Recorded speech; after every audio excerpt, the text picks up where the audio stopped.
area njena na Tshamakambu tshisanwi madinga mutonga chanuwa madinga mutonga chiyaha.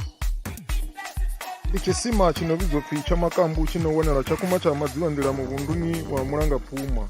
Chipfi Tshamakambu chanuwa madinga mutonga chiyaha achinwi madinga enda hafho hune nda vha hone ndi khou ya fhethu ho no vhidzwa pfi tshisimani tsho no vhidzwa pfi Tshamakambu. Namusi ndo dalela tshisima tshi no pfi Tshamakambu, nḓila ya hone ndi heinoni yo dzhena tshisimani.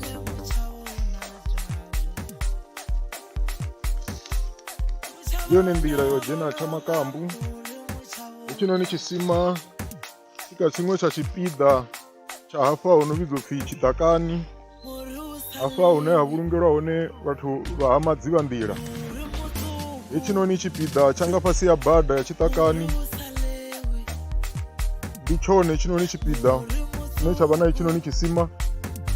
Heḽinoni ḓaka ḽi nga itiwa tshithu, hu tou vha na miḓi yo tou ḽi tingaho heḽinoni ḓaka, ende na musi wa sedza miḓi yone yo i tingaho a ḽi tingiwa nga muḓi muṅwe na muṅwe. Miḓi ya hone i tea u vha i ya vhaḓamani yo tingaho hafhanoni hu no vhidzwa pfi ḓakani. Hetshinoni ndi tshiṱaka tshi re nga fhasi ya bada. Ndo ḓo dalela tshisima tshi no pfi Tshamakambu. Kha hetshinoni tshisima hu pfi nda dzhena hafha tshisimani na musi nda ṱangana na Nowa ndi songo dinana nayo, na yone a i nga dinani na nṋe. Hetshinoni tshisima tshi no pfi Tshamakambu tshi wanala Tshakhuma, ḽine ḽa ḓivhiwa sa Tshakhuma tsha madzivhanḓila muvhunduni wa ha-Mulangaphuma. Tshisima tshone tshine ra khou ya khatsho ndi hetshinoni tshipfi Tshamakambu.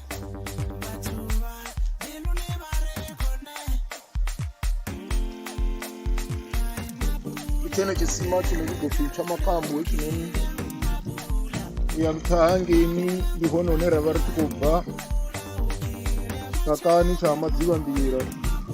Na musi nda ṱangana na Nowa ndi songo ofha, ndi songo vha no dinana na yone a i nga ndini na nṋe tshi nga i dini. Ndi tshone tshisima tsha Tshamakambu.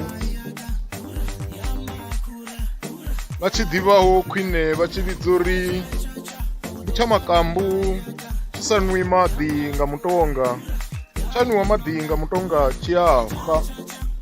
Ndi tshone Tshamakambu hetshinoni. Tshamakambu upfi a tshi nwi maḓi nga mutonga, pfi Tshamakambu tsha nwiwa maḓi nga mutonga tshiyaha. Ndi tshone Tshamakambu.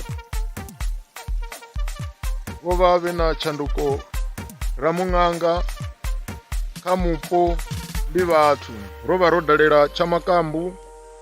Tshamakambu tshi sa nwi maḓi nga mutonga, tsha nwiwa maḓi nga mutonga tshiyaha. Ndaa.